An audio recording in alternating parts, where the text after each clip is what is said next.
мислите, на кој степен е чистотата во градот? Па чистотата на градот мислам дека е во последно време така во посолидно ниво сега, во последно од кога ги набавија новите канти. Самите граѓани се грижат многу за чистотата на градот и мислам дека секое семејство си се грижи. Па добро е, не е лошо, се одржува. Па мислам дека не е многу лоша состојбата во градот. Значи има доста несовесни граѓани кои што го фрлаат отпадот каде ќе стигнат. Со оглед на тоа што сега се кладоја и нови контејнери, мислам дека треба само да се подигне нивото на свест кај граѓаните. Значи да се фрла отпадокот во контејнерите и во корпите. Па јас мислам дека не е на завидно ниво чистотата во градот, затоа што по улиците има многу расфрлено ѓубре, значи отпадоци од цигари, отпадоци од најлончина, хартија и така. Дали има доволно места за ослободување од отпадот во Крушево? Па може и повеќе. Во Крушево? Мислам дека нема. Нема доволно. Па мислам дека има доволно контејнери поставено. Може би и фала, значи треба да има некои помали канти кои ќе бидат поставени на некои места кај што човек ќе може да го фрли отпадокот. Дали сте информирани каде оди отпадот од Крушево? Па има депонија таму, на таа депонија тука велат на градската депонија.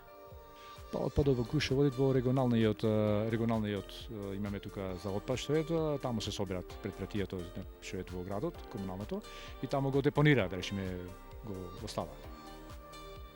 Дали сте свесни за палењето на депониите? Па депониите, тоа поединци веројатно го прават и не треба тоа да се случуваат тие работи, зашто се проширува тоа насекаде, се случуваат големи пожари кои што последно време се направија во Крушево и треба да самите граѓани да бидеме свесни, да го заштитуваме таа работа, да не се случуваат такви работи. Да, меѓутоа велат дека тоа не било опасно по човечкиот живот.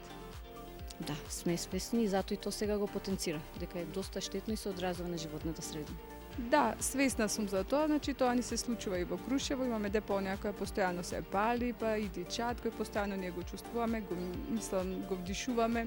Исто така ни смета, посебно кога вака е времето, значи облачно, кога нема провев, значи тој чад се чувствува низ цел град, значи буквално има некогаш кога излегуваш и го чувствуваш чадот од депонијата.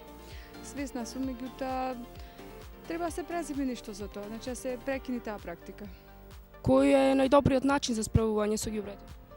Па мислам на добриот начин треба да се направи регионална депонија, например на југозападниот дел, како што се зборува секаде, и да се собират и да се носи на одредено место, кај што ќе може тоа да се рециклира, да се преработуваат и да се добиваат некои си бенефити од отпадот, да не се фрла така. Кој е најдобриот начин за справување со отпадот? Тоа не знам надлежните. Кој е најдобриот начин за справување со отпадот? Рециклирање. Значи процесот на рециклирање, меѓутоа рециклирањето да оди во зависност од тоа дали се рециклира пластика, значи да има соодветни контејнери за пластика, за стакло, за хартија, за се значи да се рециклира на соодветен начин. Па да, мислам дека да. Дали сте совесен граѓанин? Да. Дали сте совесен граѓанин? Да, сум.